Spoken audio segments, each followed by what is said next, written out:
بسم اللہ الرحمن الرحیم۔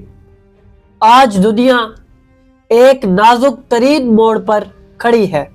ایران اور اسرائیل کے درمیان کشیدگی کھلی جنگ کی صورت اختیار کر چکی ہے۔ مشرق وسطیٰ ایک بار پھر عالمی طاقتوں کی کشمکش کا مرکز بن گیا ہے اور بڑی قوتیں اپنی اپنی حکمت عملی کے ساتھ میدان میں موجود ہیں۔ معاشی دباؤ، سیاسی اتحاد اور عسکری صف بندیاں اس بات کی طرف اشارہ کر رہی ہیں کہ یہ محض دو ممالک کا تنازع نہیں بلکہ ایک وسیع عالمی منظرنامے کا حصہ ہے۔ ایسے حالات میں یہ سوال شدت سے ابھرتا ہے کہ کیا ہم اسی دور میں داخل ہو چکے ہیں جس کی خبر صدیوں پہلے دی جا چکی تھی۔ ناظرین، امام علی علیہ السلام کی ایک نایاب کتاب جسے خود مولا علی علیہ السلام نے اپنے ہاتھوں سے لکھا اور جسے جعفر الاعظم کہا جاتا ہے، علم اہل بیت علیہ السلام کا خزانہ سمجھی جاتی ہے۔ روایات کے مطابق اس میں آنے والے زمانوں کے حالات اور آخری دور کے فتنوں کا ذکر موجود ہے۔ مولا علی علیہ السلام نے اس زمانے کی کیفیت بیان فرمائی جسے ہم آخری دور کہتے ہیں، جہاں دنیا پر فتنہ، ظلم اور فریب کا راج ہوگا اور سچ کی پہچان مٹنے لگے گی۔ انہی بیانات میں ایک ایسے خطے کا ذکر بھی ملتا ہے جس کا اس وقت کوئی ظاہری وجود نہ تھا مگر آج وہ دنیا پر اثر انداز ہو رہا ہے۔ یونائٹڈ اسٹیٹس کے نام سے جانا جاتا ہے، یعنی بلاد الامریک۔ امام علی علیہ السلام فرماتے ہیں، امام مہدی علیہ السلام امریک کی زمین پر نازل ہوں گے۔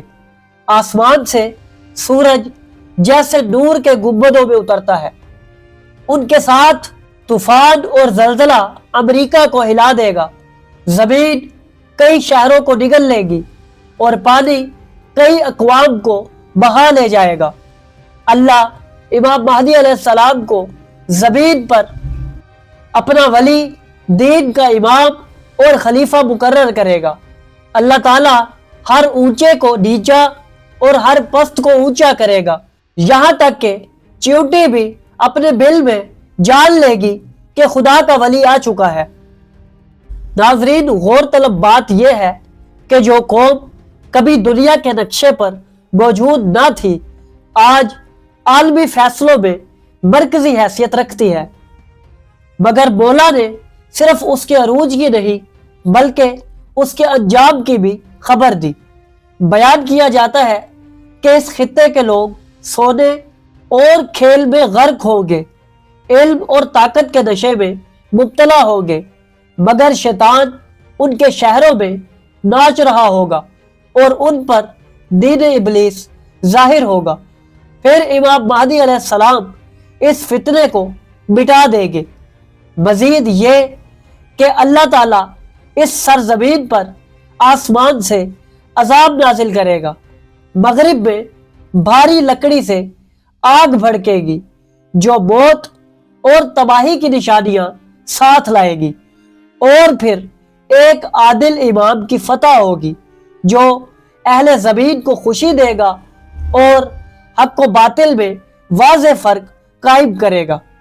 ناظرین، روایات میں یہ بھی ذکر ملتا ہے کہ وہاں ایک سفید رنگ کی عمارت ہوگی جو دنیا کے فیصلے کرے گی، جسے بعض لوگ موجودہ دور کے تناظر میں وائٹ ہاؤس سے تعبیر کرتے ہیں، اور اس کے پاس 50 ایسے ستارے ہوں گے جو آسمان کے نہیں ہوں گے۔ آج امریکہ کے جھنڈے پر موجود 50 ستارے اس کی 50 ریاستوں کی علامت ہیں۔ کہا جاتا ہے کہ اس وقت کے لوگوں کو آئندہ زمانے کی تفصیلات سمجھانے کے لیے امام علی علیہ السلام نے ایسی علامات بیان فرمائی جو وہ اپنی سمجھ کے مطابق تصور کر سکے۔ آخر میں ناظرین، اگر آج ایران اور اسرائیل کی جنگ ایک نئے مرحلے میں داخل ہو چکی ہے اور دنیا کی نظریں مشرق وسطیٰ پر مرکوز ہیں، تو یہ حالات انسان کو غور و فکر کی دعوت دیتے ہیں۔ طاقتیں بدلتی رہتی ہیں، سلطنتیں عروج و زوال کا شکار ہوتی رہتی ہیں، مگر حق کا وعدہ قائم رہتا ہے۔ اصل سوال یہ نہیں کہ کون سی عالمی طاقت غالب آئے گی، بلکہ یہ ہے کہ جب عدل کا پرچم بلند ہوگا تو ہم کس صف میں کھڑے ہوں گے۔ آنے والا وقت اپنے راز خود آشکار کرے گا، مگر تیاری اور شعور آج پیدا کرنا ہوگا۔ تو ناظرین، اگر آپ کو ہماری یہ کاوش پسند آئی تو ہماری ویڈیو کو لائک کریں، ہمارے چینل کو سبسکرائب کریں اور بیل آئیکن کو بھی دبا دیں تاکہ آپ کو ہماری آنے والی مزید ویڈیوز ملتی رہے اور آپ علم سے مستفید ہوتے رہیں۔